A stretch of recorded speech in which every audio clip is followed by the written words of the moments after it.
오늘 읽은 본문 사무엘하 1장 1절에서 10절 말씀은 이스라엘의 초대 왕이었던 사울의 마지막에 대한 모습이 나옵니다. 본 장에서 다윗은 사울을 자신이 죽였노라고 자처하면서 사울의 죽음의 소식을 갖고 온 아말렉 소년을 만나게 됩니다. 왜냐하면 동서양을 막론하고 적장의 목숨을 취한 자 혹은 적장의 목을 잘라서 갖고 온 자에게는 큰 상을 내리는 것이 일반적인 관례입니다. 그건 우리나라도 옛날에 그랬으니까요. 그래서 이 아말렉 소년이 굉장히 큰 상급을 기대하고 내가 크게 출세하고 상도 받겠다. 그래서 사울을 죽였다고 이렇게 말하면서 오는 그런 일을 겪게 되는 사건으로부터 출발합니다. 원래 사울은 이스라엘의 초대 왕입니다. 근데 이때 이스라엘은 어떤 상황이었냐면 사사시대, 우리는 이제 사사기라는 성경이 있지 않습니까? 가톨릭 성경이 이제 판관기라고 해서 판관이라고 말하는데, 그러니까 이 사사와 판관은 뭐냐면은 사법적인 것과 행정적인 것과 종교적인 것을 이렇게 통합한 것이었습니다.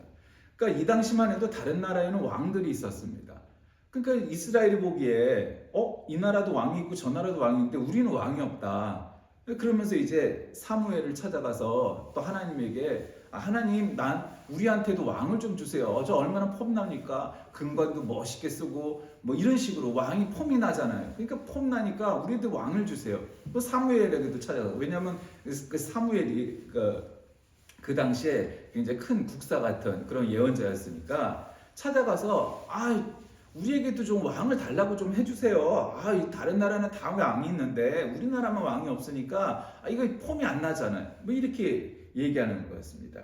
그때 이제 왕이 된 사람이 사울이었는데, 사울은 신약 시대에 나오는 바울도 원래 이름은 이제 사울이었죠. 그러니까 신약 시대에는 나오는 바울은 원래 이제 큰 자에서 바울, 작은 자 이런 의미를 갖고 있는데, 이 구약 시대의 그 사울은 스펠링은 같지만 사실은 희망 이런 뜻을 갖고 있습니다. 그다음에 요청, 강구함 이런 뜻을 갖고 있다고 해요. 어쨌든 희망, 강구 이런 뜻을 갖고 있으니까 희망이란 말이 얼마나 좋은 말이겠어요. 그러니까 이 사울이라는 사람이 있는데 이스라엘 사람 가운데 그만큼 잘생긴 사람이 없을 만큼 아주 깨끗하게 잘생기렸고 누구든지 그 옆에 서면 어깨 아래에 닿았답니다. 그러니까 이제 어깨에 닿았다니까 머리통 하나는 있었다는 얘기예요. 그리고 잘생겼대요, 심지어. 그러니까 지금으로 얘기하면 키가 190이 넘고 생긴 것도 그냥 차은우처럼 생겼다는 거예요. 얼마나 어마어마하겠어요, 그렇죠? 여자들이 봐도 이거는 어마어마하고 남자들이 봐도 진짜 왕 시켜도 되겠다. 뭐라도 할 인물이다. 그러지 않았겠어요? 아주 그랬다는 거예요. 그러니까 이스라엘에 아직 그 왕이 없었던 시절에 12지파 중 주인공 베냐민 지파의 세력과 재산이 있던 그 키스의 아들로 태어났는데, 사무엘상 9장에서 이제 처음 등장합니다. 아주 남다른 외모와 키, 게다가 겸손하고 효심까지 지닌 아주 준수한 사람이었어요. 그러니까 이 사울이 나중에는 이제 악왕이 되죠. 나쁜 왕이 되죠. 그런데 이제 이전까지 이스라엘은 왕이 없었고 하나님이 왕이셨어요.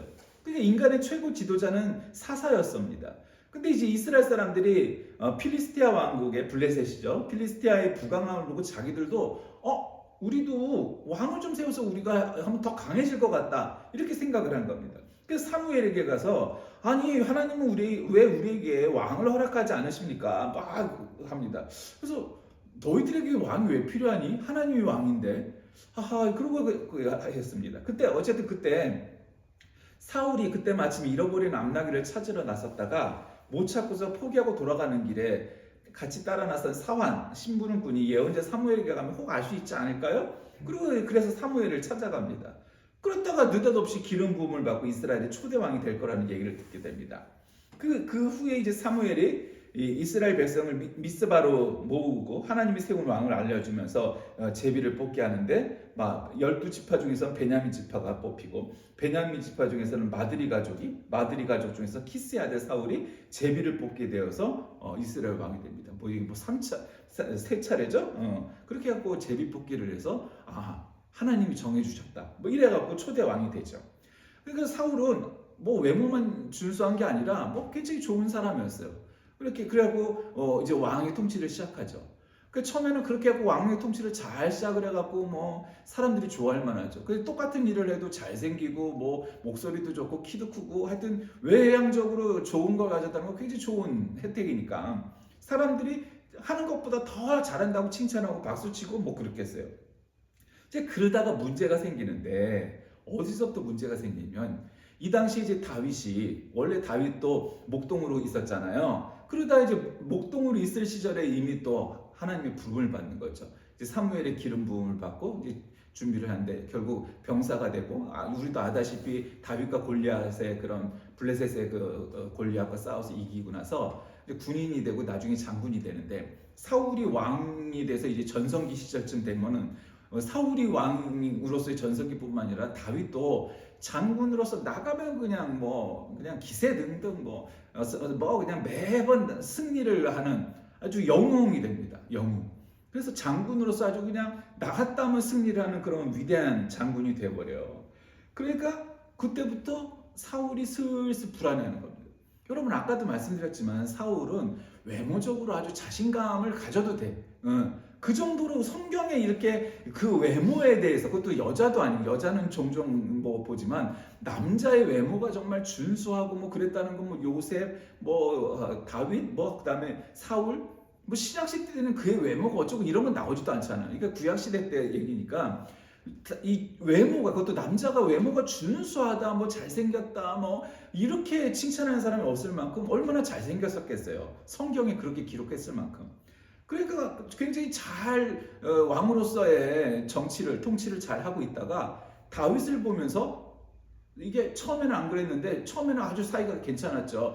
저 정도면 내가 사위를 삼아도 되겠는데 뭐 이랬는데 가만 생각해 보니까 여러분 왕권이라는 건 아들하고도 안 나누는 게 왕권이에요.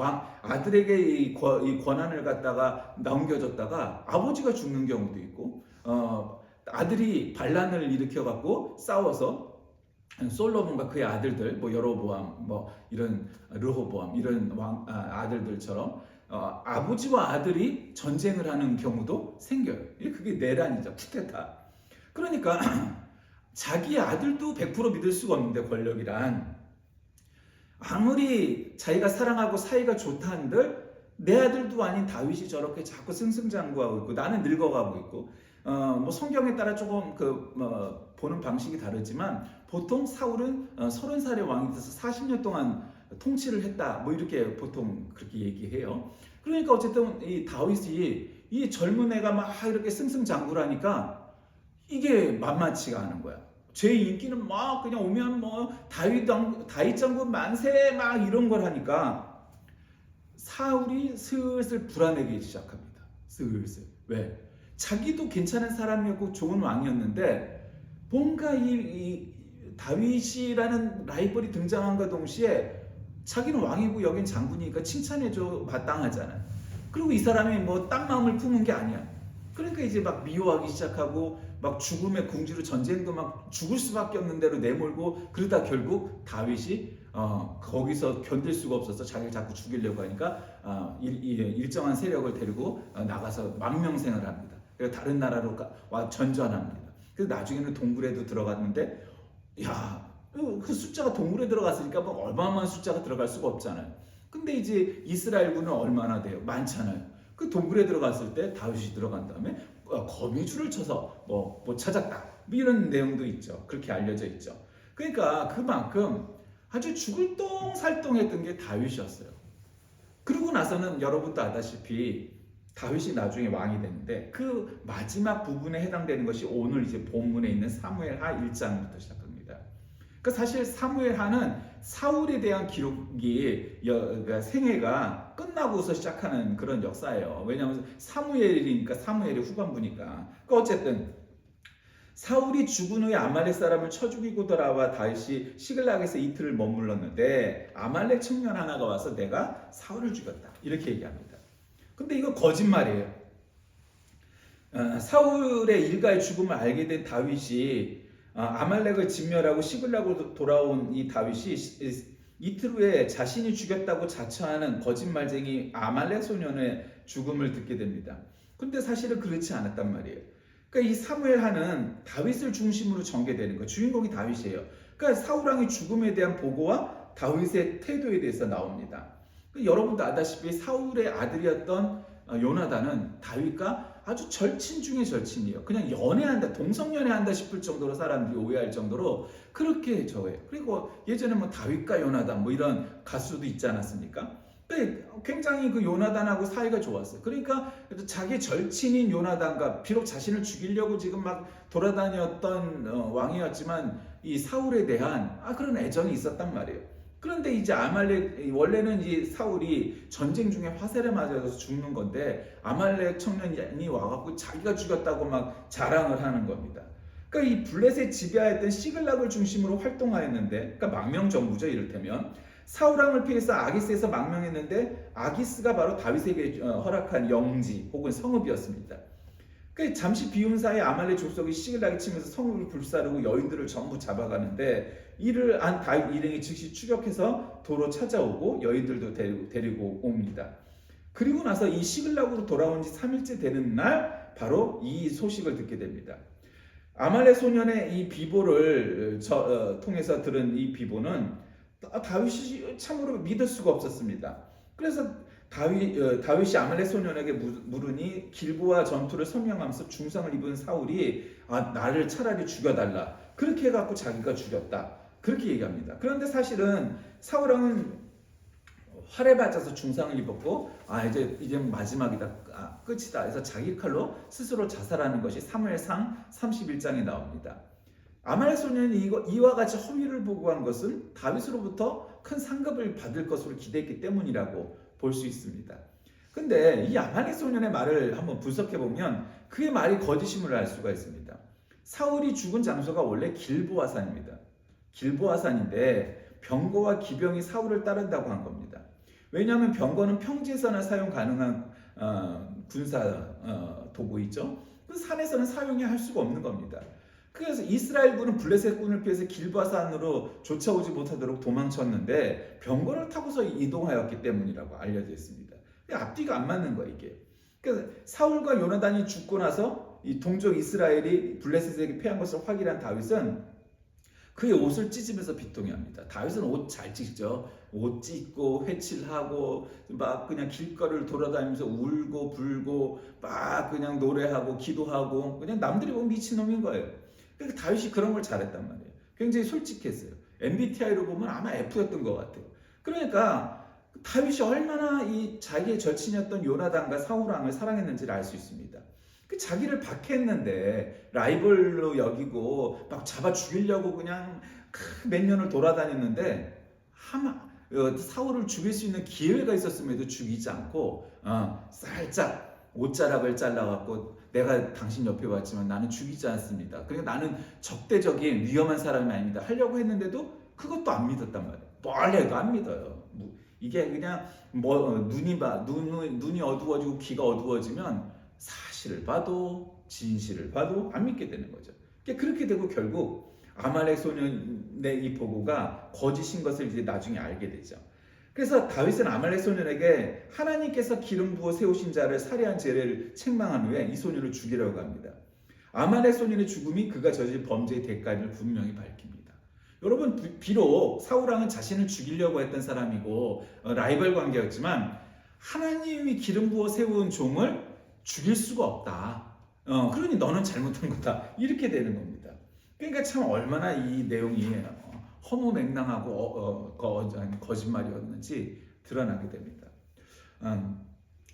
참 어느 나라 역사에서나 왕에 대한 이야기, 사실 역사라는 거는 엄밀하게 말하면 왕조사잖아. 옛날의 이야기는 봉건 시대 이야기 다 왕조사란 말이에요. 왕을 중심으로. 그러니까 패배한 나라의 역사와 그 군주는 사실은 기록이 안 되었다고 봐도 되고 사실은 다 나쁘게 기록되었다고 해도 과언이 아니죠. 이를테면 신라에 멸망한 백제의 의자왕이 삼천궁녀와 함께 낙하하면서 떨어져 죽었다. 여러분 낙하함을 한번 가보면 3,000명이 거기서 떨어져 죽으려고 치면은 나중에 그 물 위에 그냥 시체가 쌓여서 떨어져 죽을 수도 없을 만큼 쌓일 만큼 거기가 그렇게 크지 않아요. 뭐 그것뿐이겠습니까?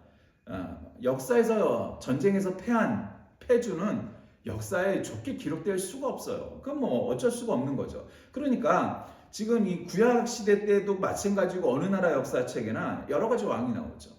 그 왕에도 선왕, 착한 왕이 있고 나쁜 왕, 악왕이 있죠.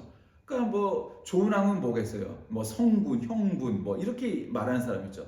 뭐 세종대왕이나 뭐 정조쯤 되면 뭐 성군이죠. 뭐 예, 성종이나.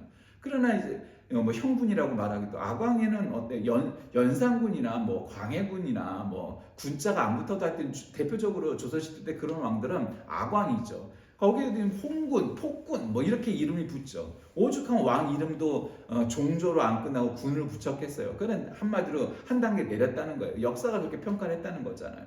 그렇게 얘기를 하고서 결국 물러날 수밖에 없는 거죠. 그러니까 지금 이 사울과 다윗 왕의 관계를 보면 사울은 비록 라이벌이었지만 하나님이 세운 사울을 절대로 죽이지 않았어요. 왜? 하나님이 기름 부어 세운 종이기 때문에 내 손으로 죽일 수는 없다. 이런 생각을 갖고 있었던 거죠. 그 사람들이 생각하면 에이 그건 정치가 아니야. 에이 그 역사를 잘 모르네. 이 정치라는 건 말이야. 전쟁이란 건 말이야. 그 자리에서 죽여야 돼. 그래야 이 저기를 할 수 있지. 그렇게 생각했던 겁니다. 그럼 사실 그렇죠. 우리나라 역사는 잘 못 그러고 막 굉장히 강한 것처럼 하지만 사실은 역사 심판 잘 안 하죠. 수백 명을 쳐 죽이고도 뭐 적어도 수백 명이죠. 뭐 일설에 의하면 뭐 수천 명이라고 말하지만 어쨌든 최소한 공식 기록으로 따져도 수백 명을 광주에서 죽였던 전두환은 끝까지 당당하고 지가 잘못 하나 없는 것처럼 하다가 죽었죠. 뭐 나중에는 교회 십자가도 보이는 것 같은데 장례식 때 뭐 하여튼 뭐 그랬었나 뭐 하여튼 노태우가 또 그랬으니까 어쨌든 수백 명을 죽인 게 끝까지 당당했었죠. 저는 처음 계엄군이라는 말을 들은 것도 뭐 초등학교 말미에 이제 들었지만 80년도가 돼서 중학교를 갔는데 계엄이 시작되어서 우리가 대학 안에 있는 이제 부속 중학교니까 학교를 가려면 사실 대학을 가는 거예요. 대학교 안에. 그 대학을 가는데 그 길이 우리가 늘 통학을 하던 길에 공수부대가 들어와서는 가지 말라는 거예요. 우리 학교 가야 되는데요. 일로 가지 말고 돌아가라는 거예요. 그러니까 500m 이상을 돌아가야 되는 거예요. 그게 어마어마하게 돌아가야 된다고. 근데 가면 안 된다는 거예요. 그러니까 합리적이지도 않죠. 그래서 공수부대 아니면 계엄군이 이게 뭐 우리에게 친절하거나 이런 군은 전혀 아니구나라는 걸 알 수 있었습니다. 뭐 사실은 그때 결국 뭐 서울은 아니었지만 광주에서 5.18 사태가 벌어지죠. 예. 그래서 결국 수백 명이 죽는 게 나와요. 제가 대학을 들어가서 그때 또 역시 87 체제가 이제 이루어지기 전에 60 항쟁을 하면서 5.18 때의 그 잔인했던 그 필름들을 보게 되었습니다. 뭐 우리가 영화 택시 운전사로 알고 있는 바로 독일의 기자가 들어갔던 그 내용들이고 뭐 다른 이제 화면들도 가끔 있지만 그냥 뭐 곤봉으로 뭐 머리를 쳐갖고 피가 솟고 뭐 정말 여자들을 갖다가 옷을 벗기고 속옷 빨아보는 놔두고 머리를 끌고서 질질 끌고 가고 한 중고등학교 학생쯤 되는 것 같은데 바닥에 있는데 주먹으로 때리고 군홧발로 밟고 뭐 하여튼 지금 뭐 이루 설명할 수 없을 만큼 폭력이 거기 난무합니다. 뭐 그건 폭력이죠. 그리고 거기다 끝난 게 아니라 실탄을 발사해서 수백 명이 죽고 그 다음에 심지어는 헬기에서 기관총을 쏴갖고 지금도 그 빌딩은 그 총알의 흔적을 지우지 않고 그대로 두고 있죠. 왜냐면 그걸 보존하려고. 아직도 발표하니까. 그리고 총에 맞아 죽은 사람이 있는데 아무도 명령한 사람은 없대. 우리나라의 이 판사, 검사는 뭐 원래 쓰레기니까 빼고라도 변호사, 특히 판사들 회개해야 됩니다. 너희들도 쓰레기야. 왜? 사람이 죽었는데 총을 쏜 사람이 없다고? 뭐 증거 어쩌고 저쩌고? 그걸 뭘 말로 설명해야 하나? 그 수괴가 쏘라고 명령을 한 거지? 그 모든 걸 책임을 져서 사형을 시켰어야 했다. 전두환이를. 그러지 않으니까 또 요번과 같은 쿠데타가 시작된 겁니다. 내란이 시작된 겁니다. 여러분 국민을 향해서 총을 들고 왔다는 건 그거 언제 총알이 나갈지 우리는 아무도 모릅니다.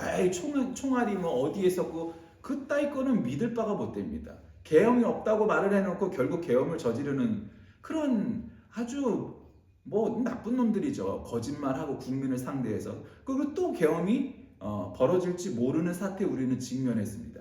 가끔 요즘 젊은 세대들은 뭐 국회의원 하는 애들도 뭐 요즘은 어린 친구들이 많으니까 계엄을 겪어보지 못한 사람들도 꽤 됩니다. 그러니까 계엄이란 뭡니까? 원래의 계엄이라는 거는, 쿠데타라는 건 권력이 없는 세력이 너무 이 권력 지금 통치자가 잘 못하니까 우리가 이걸 바꿔보겠다 하려고 군사 반란을 일으키는 거죠. 그런데 그렇게 갖고 이 입법, 행정, 사법 모든 거를 이 군부가 갖는 거예요. 그게 계엄이란 말이에요. 그러니까 여기서는 뭐 말 한 번 잘못하면, 기사 한 번 잘못 쓰면 붙잡혀 갖고 군홧발로 두들겨 맞고 물고문 당하고 뭐 무슨 고문 당하고, 그래서 그러는 거예요. 뭐 그걸 경험한 사람도 있잖아요. 뭐 유시민 작가의 고백도 그래요. 일단 그런데 붙잡혀 가면은 취조하지 않는다는 거예요. 이 새끼들도 이게 쓰레기 같은 놈들이죠. 그러니까 데려가면은 일단 하루고 이틀이고 사흘이고 그냥 죽어라 그렇게 그 내내 계속 팬다는 거예요.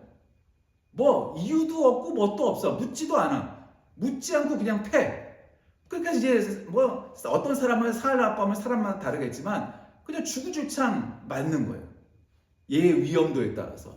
아주 그냥 이 데모 많이 했던 운동권에 아주 괴수다, 수괴다 그러면 그냥 뭐 일주일을 갖다 패겠죠 그냥. 그래서 결국 맞아 죽고 고문당하다 죽는 사람들이 많이 나왔잖아요. 그리고 지금도 5.18에 몇 명이 죽었는지 알 수 없는 거는 고무실에 끌려갔다 죽어갖고 산에다 생매장한 사람들이 많기 때문이에요. 그래서 그걸 몇 명이라고 말할 수가 없는 거예요. 실종자는 1000명이 넘는데 사망자는 별로 없어. 그 나머지 뭐예요? 다 어디다 갔다가 묻었는지 뿌렸는지 뭐 그렇게 된 거란 말이죠. 그렇게 국민들을 향해서 총을 쏜 놈들이, 탱크를 몰고 와서 총을 쏜 놈들이 한 명도 회개했다고 하는 놈 본 적 없어요. 사과한 적도 없어요. 그리고 절이 당당하게 살고 있는 거죠. 뭐 돈이 12만 원이 있대나 뭐 끝까지 당당한 줄 알았던 그 대머리도 결국 그러고서는 죽어갔어요. 물론 당연히 지옥 갔겠죠. 그러니까 우리나라가 그런 역사의 심판을 안 하니까 계속 이 군바리들이 하는 거예요. 그러니까 역사의 교훈이 없는 거예요. 그리고는 계속해서 그 쿠데타 반란당을 계속 내란당을 찍어줍니다. 왜? 내란을 찬성하는 거죠. 그러니까 반민족 행위를 하는 거예요.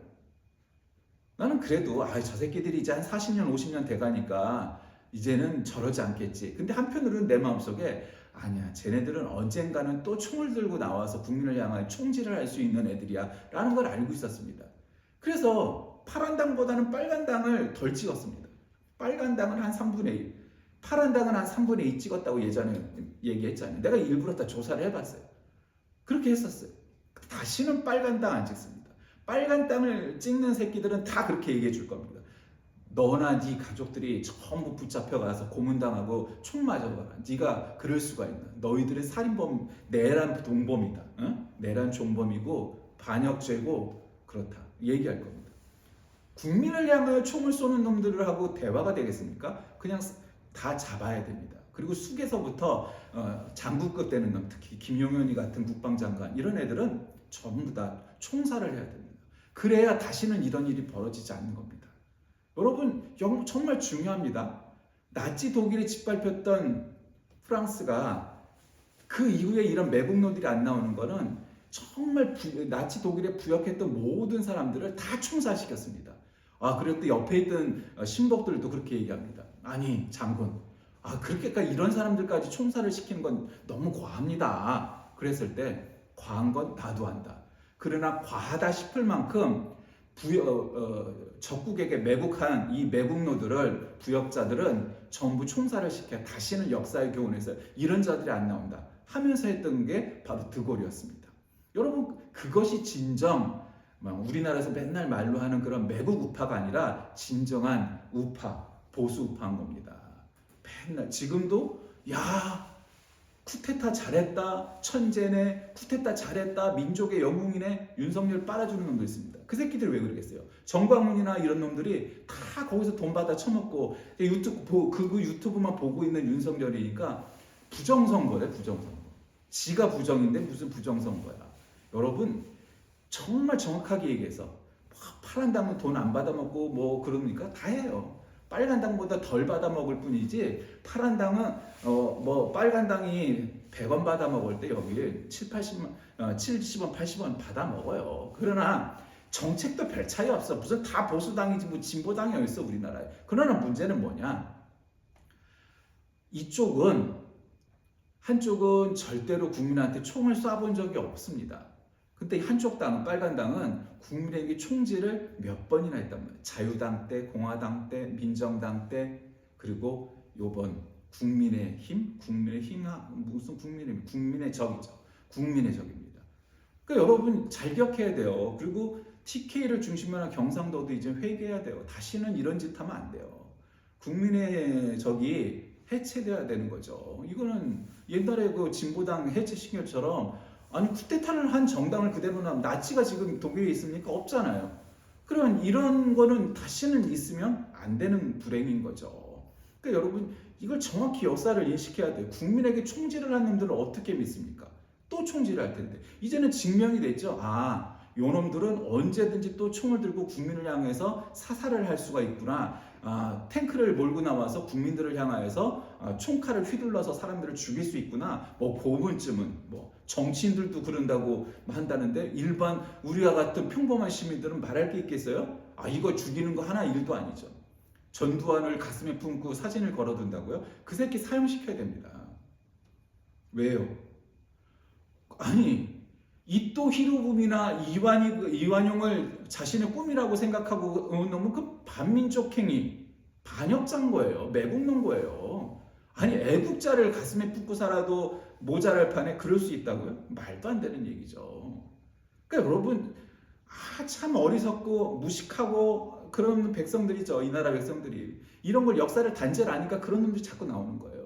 거기에 가담한 놈들을 전부 다 총살을 시켜버려야 다시는 이런 일이 안 일어나는 거예요. 그러니까 계속 그게 반복되고 있어요. 참 원통합니다.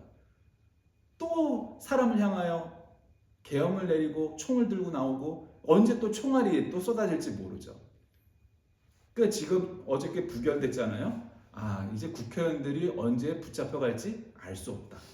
어느 날 그냥 순간적으로 체포절을 해서 전부 잡아갈 수 있죠. 여러분 국회만 분열시켜갖고 전부 가둬버리면 계엄 해제 못해요. 법적으로도. 그걸 노렸던 거 아니에요? 또 그럴 수 있다는 말이죠. 얼마든지. 윤석열은 무서운 게 없어요. 뭐 아는 게 있어야 무섭죠. 내 말대로 안 하면 다 적인데. 저 믿으시죠? 그리고 그 다음날 가갖고 계엄한 놈이에요. 세상에 그런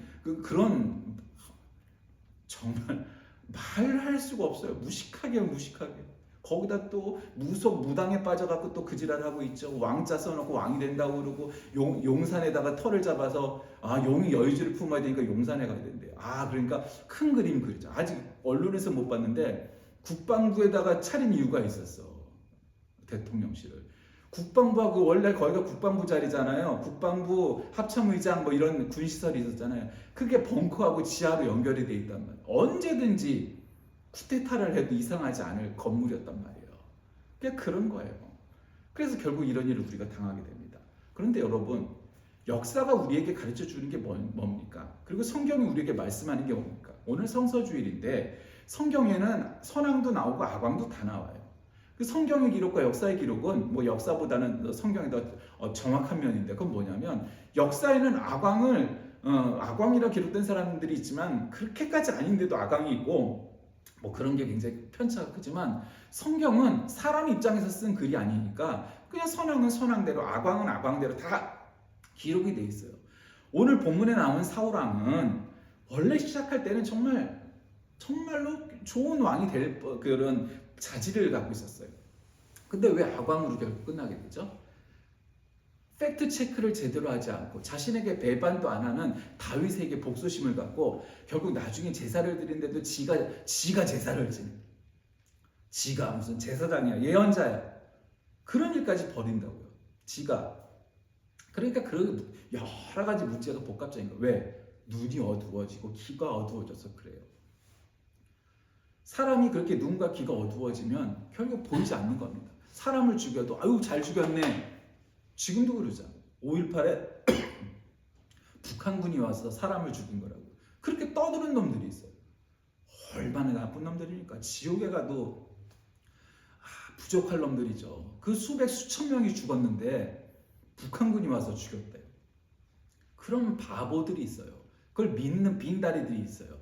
그러니 그 사람들이 생각하는 사고하고 말하는 수준이 어떻겠습니까? 쓰레기죠. 쓰레기란 말도 부족하죠. 수백 수천 명이 죽었는데 딱 한 가지 내가 가르쳐 줄게요. 너와 네 가족이 그렇게 죽어봐라.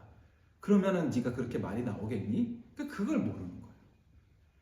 우리는 광주에 사는 사람이 단 한 명도 없고 전라도 사람도 아니지만 5.18에 벌어졌던 광주의 사건은 우리가 평생토록 잊을 수 없는 사건입니다. 아무 죄 없는 시민들을 향하여서 총뿌리를 겨누고 총을 쏘고 탱크를 밀고 들어왔던 군사 반란이었고 내란이었습니다. 그걸 또 버리고 있는 겁니다. 여러분, 우리는 21세기에 설마 그런 일이 있겠어? 에이, 저건 좀 과한데? 근데 저는 마음속 깊이 저놈은 그럴 수 있어, 그렇게 생각합니다. 여러분, 세상에 한 번이 어려운 거지 두 번, 세 번은 어렵지 않습니다. 그러니까 당연히 국민의 적은 해산돼야 되고 다시는 저한테면 안 돼요. 그리고 국민 5점, TK, 충암, 그리고 육사를 중심으로 한 군, 그다음에 TK가 자리 잡고 있어서 대법원장, 서울경찰청장, 그다음에 경찰청장 다 TK래. 그러니까 경찰, 그다음에 검찰도 해체가 돼야 되죠. 이 국민 오적이 내란의 중심입니다. 요놈들이 이 나라를 갖다가 뒤집어 엎으려고 했던 겁니다. 내란입니다. 그러니까 내란이란 뭡니까? 북한 공산당, 그 다음에 우리나라를 호시탐탐 노리는 일본, 그리고 또 우리나라의 이 내란범들, 다 똑같은 매국노들입니다. 우리나라의 적대시라는 대한민국의 적입니다. 여러분 이거 기억해야 돼요. 아니, 그래도 우리나라 국민인데, 아니 우리나라 국민이면 우리나라를 위하여서 일을 해야지. 의견이 다른 거하고 우리나라 적대시에서 총을 들이대는 거하고 다른 것, 이건 전쟁 상황입니다. 그러니까 여러분, 절대로 이런 일이 다시 벌어지지 않도록 역사의식이 분명해야 돼요. 누가 이 나라를 사랑하느냐? 맨날 말로는 또 거짓말이 나와서. 여러분, 윤석열이 지금 이게 합법적으로 뭐 어쩌고 저쩌고 할 것 같습니까? 택도 없는 소리 하지만 제2의 계엄이 이제 시작될 뿐이에요. 나는 분명히 말합니다. 계엄이든 계엄에 준하는 일이 또 벌어집니다. 한 번이 어렵지 두 번은 쉽습니다. 그러니까 윤석열이가 아는 거예요. 저번에 실패를 거울 삼아서 국회의원들을 한 사람 한 사람씩 다 체포해갖고 가두면은 이 계엄이 안 되겠다, 해제가 안 되겠다, 그렇게 생각했을 거라고. 그런 일이 또 옵니다. 심지어는 북한에다가 원점 타격하라고 그러고 전쟁을 벌이려고 했던 놈들 아닙니까? 전쟁이 장난이라고 여기는 거예요. 설마 전쟁이라도 내가 죽겠어? 이렇게 생각하는 거죠. 그러나 역사는 그렇게 말하지 않고 성경은 그렇게 말씀하지 않습니다. 길보아산에서 죽은 사울은 자기가 이렇게 비참하게 죽을 줄 알았겠어요? 죽음뿐만 아니라 그는 말년이 되면은 정말 다윗은 진짜 실질적인 리더가 되었고, 사울왕은 사람들로부터 그런 칭찬을 못 받는 사람이 됩니다. 대통령직에 왕이 있다고 왕이 아니고 대통령이 아니에요. 사람들로부터 사랑을 받고 존경을 받고 이래야 되는 거죠. 뭐 존경까지 아니어도 뭐 애초에 존경받을 만한 수준의 놈은 아니었으니까. 여러분, 우리가 정말로 이 세상을 살아가면서 신앙도 중요하지만 이 땅을 밟고 있는 이곳에서 정의가, 자유가 제한되고 파괴돼서는 안 됩니다. 아니, 이 땅에서도 민주적이지 못하고 자유롭지 않고 정의롭지 않은데 무슨 하늘나라 가서 그럴 것 같아요? 아니, 그건 다 일치하는 거예요. 옳은 자의 편에 서야 되는, 우리는 하나님 편에 서야 되는 거지 적그리스도의 편에 서면 안 되는 거예요. 항상 힘 있는 쪽에 붙는 놈들은 다 나쁜 놈들일 가능성이 많아요. 왜? 힘이 있으니까. 그러나 약자의 편에 서는 건 뭐예요? 약자의 편에 서는 게 겉으로 보면은 힘이 없을 것 같지만 실제로는 그렇지 않다는 사실을 여러분 유념해야 됩니다. 오늘 길보아산에서 죽은 사울의 마지막 장면과 그 또한 등장하는 다윗을 보면서 우리는 또 이와 똑같은 현장을 우리의 현실에서 바라다 봅니다. 누가 이 시대를 갖다가 봉합하고 새로운 리더로 등장할 것인가, 그런 기대를 갖는 겁니다. 그래서 사울의 죽음에도 이스라엘이 결국 슬퍼할 필요가 없었던 이유가 바로 그것입니다. 다윗이 오고 있다. 기도하겠습니다. 살아계신 하나님, 오늘 우리가 겪은 이러한 고통, 역사적 출렁임은 이전에도 많이 겪었던 일이고 아직 더 겪어내야만 할 일들이 많이 남은 것 같습니다. 이제 시작일 뿐입니다. 우리가 어찌 살아야겠습니까? 오직 하나님의 말씀과 하나님의 뜻에 합당한 우리 모두가 되게 하셔서 이 세상에서 크리스찬의 역할을 잘 감당하게 하여 주옵소서. 예수님의 이름으로 기도드립니다. 아멘.